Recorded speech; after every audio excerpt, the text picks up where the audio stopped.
Don't feel depressed again, and I mean this quite seriously. If you guys here are searching for a quick guide, a quick resolution to your depression, if you are currently sad and you need a quick fix up, then this is absolutely not the video for you. Some of you guys might be medically prescribed, some of you guys might actually have a mental illness, but I'm here on the bright side explaining that most likely it's not, because I've been in this situation a few years ago for quite some time, and I implemented some of the strategies which I will teach you guys today to basically explain to you guys that you might actually not be that depressed as you think.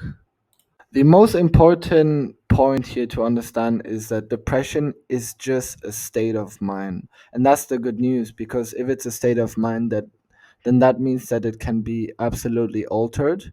I don't think that it is personally a good idea to manipulate depression, to pretend that you don't have depression when you actually do. I believe that you should at least be aware that you are depressed, so that you can at least find a few methods, solutions, some remedies to at least go about it.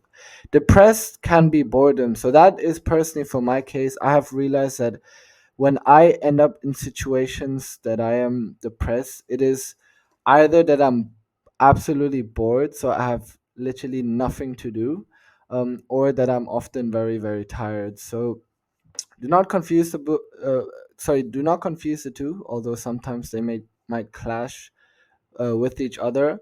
But if it's actually boredom, which in this case it may be, then there are a few ways which you can deal about it. Change your routine. So reasons for, at least for my case, why I got depressed was because I realized that my routine was constantly the same. It was the same boring, dull daily activities I repeated on, and eventually my body, and which we are fundamentally programmed to, wasn't curious enough, it wasn't driven enough to try something new.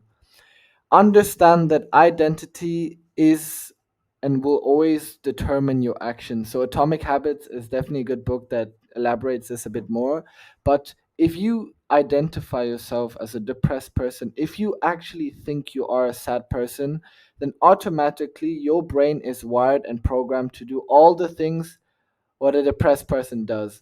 So automatically, by actually telling yourself, and this is something that I do very often, by telling yourself that you're actually a genuinely happier person and you internally truly believe in that, automatically your depression, at least to a degree, will slowly fade away.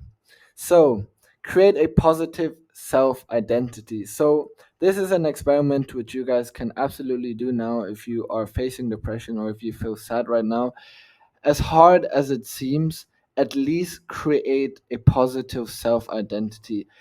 Make and tell yourself, identify yourself as a positive person, even though you're sad right now, even though you might go through traumatic experiences or whatever not type of negative scenarios.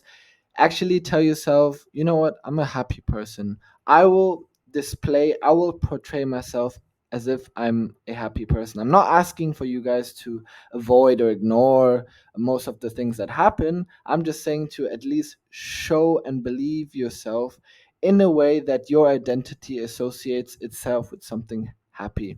Surround yourself with happy people. As crazy and as cliche and as classic as it sounds, some people are literally depressed because they surround themselves with people that are literally sad. So if you surround yourself with people who are literally sad and cry and call you every single day telling you how depressed they are, literally, as hard as it sounds, either change these people or tell the person, hey Bob, you know what, can you call me when you're happier, so that I'm not depressed, so it's not contagious as as it should be.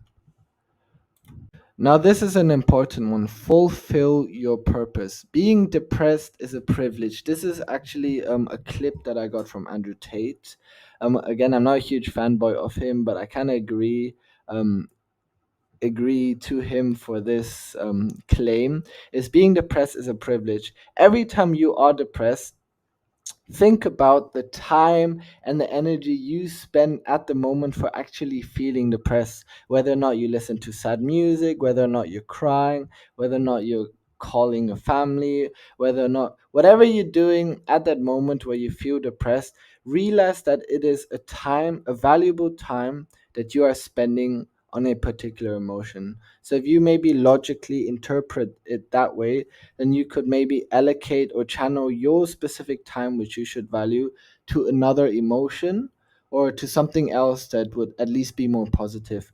Look at the core, not at the symptoms. So if you're sad and depressed, do not look at the symptoms. For example, if you're sad, you eat less or you sleep less. Instead of eating more, instead of helping out that symptom like sleeping more or eating more, look at the core, at the problem.